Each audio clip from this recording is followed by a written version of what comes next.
De Ser Talento con María Luz Pomares. ¿Qué tal? Buenos días, María Luz. Hola, muy buenos días, Jessica. Uy. Hola, muy buenos días, Antonio. Buenos días. Cuídate, que con los fríos...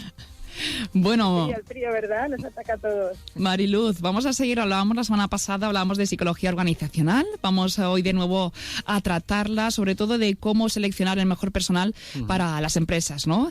Tenemos que recordar las funciones de la psicología organizacional, la formación y el desarrollo de empleados, también evaluación del desempeño, gestión de conflictos, bienestar laboral, evaluación del clima y propuestas para mejorarlo, pero además también gestión del cambio, trabajar en el liderazgo en la organización, transformar la cultura, el plan de acogida. Creo que es súper importante, eso es lo que se hace, ¿no? Cuando llega una persona nueva a la organización. Y luego también hablamos de captación y fidelización del talento. En este espacio vamos a abordar la selección del personal, así que a la hora de contratar personal para la empresa debemos contar con una serie de factores. No todo consiste en cribar currículos y entrevistar y contratar al mejor postor. Todo ello lleva un proceso, imagino, larguísimo de selección, ¿no? Pues sí, realizar un proceso de selección conlleva, yo diría que al menos 7 u 8 pasos que son imprescindibles precisamente para que al final escojamos al perfil más idóneo para el puesto la vacante que queramos cubrir.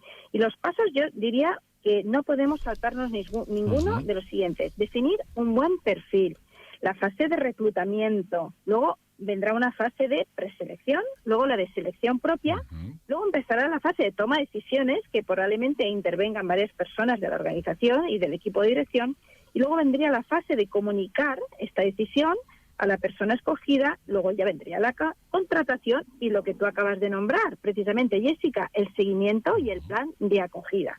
Todas estas fases son imprescindibles si lo que queremos es abordar un proceso de selección con todas las garantías de éxito. ¿Y qué debemos tener en cuenta en esa fase previa de definición de perfil para contar con una buena definición del puesto a cubrir? Pues para mí este paso es clave del éxito para elegir las competencias más acertadas que luego van a ser indicadores de que ese profesional haga un buen desempeño.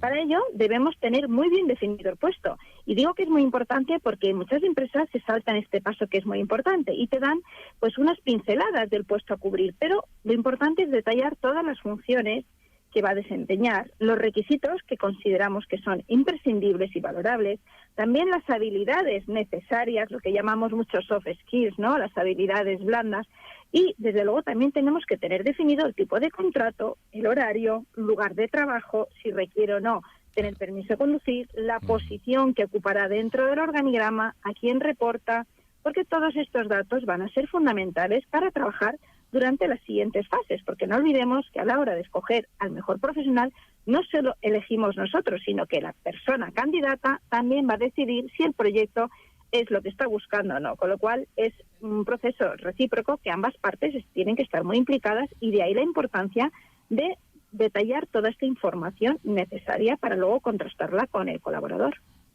Claro. Háblanos, Mariluz, de la fase de reclutamiento. Supongo que esa también tiene que ser densa y saber muy bien qué tipo de perfiles necesitamos. Claro, si hemos hecho muy bien este paso de definir el perfil, luego la fase de reclutamiento va a ser importante, sobre todo, tener una base de candidatos suficientemente amplia para que pueda estar presente el perfil que estamos buscando. Para ello, la clave es elegir las fuentes de reclutamiento que mejor vengan a este puesto, porque no es lo mismo una fuente que otra, puesto que puede haber algunos portales de empleo especializados para esos perfiles que podamos buscar. Y sobre todo también en esta fase, recordar que nuestros propios colaboradores pueden ayudarnos a aportar nuevos empleados, puesto que las personas que trabajan en la organización son quienes mejor conocen la cultura y valores de la empresa y saben lo que necesitamos. Así que fuentes de reclutamiento específicas, genéricas y contar con los colaboradores en esta fase de reclutamiento.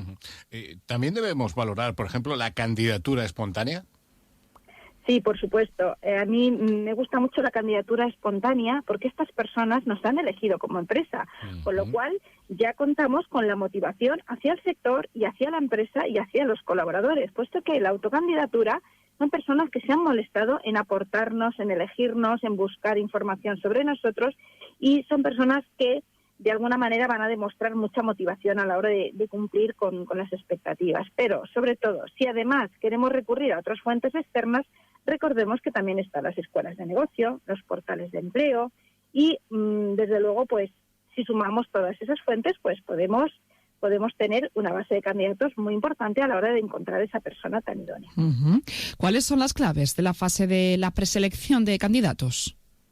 Bueno, en esta fase es muy importante hacer una criba curricular para no hacer perder el tiempo a nadie, puesto que a una persona candidata que se presenta a una entrevista y ve que la persona que va a evaluar su perfil no se ha tomado las molestias de conocer su perfil, de saber si cumple los requisitos que están ahí escritos. Esa persona prepara un currículum, es proceso para esa oferta, y si no cumple los requisitos mínimos, no vayamos a molestar a una persona en una entrevista para la cual no va a ser seleccionada. Debemos respetar a las personas que están buscando empleo y, desde luego, no hacer perder el tiempo a nadie. Y si no cumplen aquello que luego vamos a exigir, pues desde luego la criba curricular es muy importante para precisamente ser más productivos y no crear expectativas falsas a alguien que no tenga el perfil.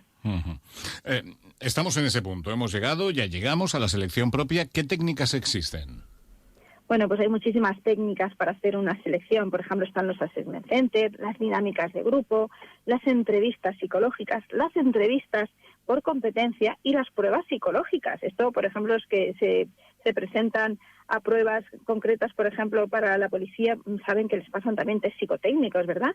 Y la entrevista es un punto crucial, porque realmente entre profesionales de la selección se han preparado muy bien para ser capaces de detectar aquellos perfiles que justo cumplen con las competencias más adecuadas para el puesto. Pero yo diría que en esta fase de selección, las personas que quieran postularse para ofertas tienen que prepararse y trabajar muy bien las entrevistas, ir preparados, porque en ese espacio tan pequeñito que es una entrevista de selección, aunque pasemos pruebas y hagamos diferentes evaluaciones, creo que también es importante que las personas que busquen empleo sepan que hay que prepararse muy bien a estas entrevistas, puesto que es el punto, crítico para, ya que hemos pasado currículum, hemos pasado la criba a las primeras entrevistas, preparémonos porque va a ser el momento de la verdad para ver si puedo dar ese paso a ese puesto tan deseado. Y en cuanto a la toma de decisiones con respecto a los candidatos, Mariluz, ¿se os da el caso que más de una persona tiene los requisitos y nos parecen idóneas? ¿Cómo se decide en esos casos? Pues esto ocurre mucho. En la actual situación de desempleo, muchas veces está la posibilidad que nos encontramos con varias personas que cumplen todos los requisitos para el puesto. Y luego para ello, pues las personas que se dedican a selección de personal profesionalizada lo que hacen es un baremo de las características que tienen esos candidatos y cuál creemos que van a ser más importantes para nuestro puesto de trabajo en concreto. Y ahí también decir, para las personas que busquen empleo, que algo que siempre va a ser un punto que se incline la balanza a nuestro favor va a ser mostrar motivación, interés y sobre todo la actitud con C, ¿verdad? Porque además de las competencias como son la formación, la experiencia, la actitud con C, no solo las aptitudes con P, van a ser fundamentales, porque eso va a hacer que si somos varias las personas finalistas, esa actitud diferenciadora, esa pasión por el trabajo, esas ganas de aprender y mejorar, va a hacer inclinar la balanza hacia nosotros. Ese momento de comunicar la decisión al candidato elegido, ¿se debe hablar con la persona escogida y también hay que llamar a aquellos candidatos que no han sido seleccionados y, por ejemplo, agradecerles su participación? Así es, ellos nos lo agradecerán y sobre todo también si podemos dar un feedback de qué cosas puede haber hecho que no hayan sido las personas escogidas. Aquí es tan importante hablar con la persona que finalmente se va a incorporar al puesto de trabajo, también para valorar si esa persona sigue interesada y le sigue motivando el puesto, y también las personas... Mariluz, si te parece nos quedamos sin tiempo. Retomamos la semana que viene, hablamos sobre todo esto y cómo... porque hay que seguir con la contratación, ¿te parece? ¿Hablamos la semana que viene? Por supuesto que sí. Gracias. Para todos. María Luz Pomares, consultora de Recursos Humanos. Gracias. Gracias a vosotros.